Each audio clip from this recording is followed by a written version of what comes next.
তৌহিদে যত আম্বিয়া کرام আল্লাহ পাক রব্বুল আলামিন এই দুনিয়ার জমিনের ভিতরে প্রেরণ করেছেন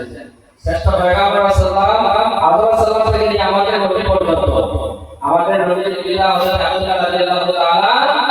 আনহুর পেশানি পর্যন্ত পদ থেকে যেমন আমি বলে দিয়েছি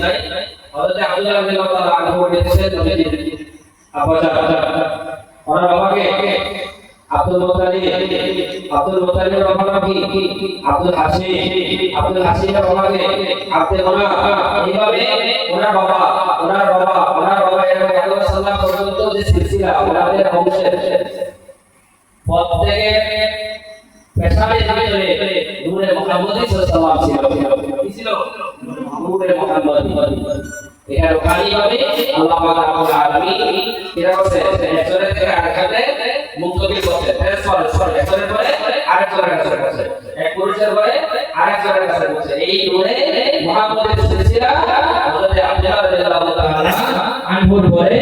আল্লাহ পাক রব্বুল আলামিনের হুকুমে এই নূরে মুহাম্মদের আগমন ঘটলো হযরত আমেনা রাদিয়াল্লাহু তাআলা আনহার বদন মুবারক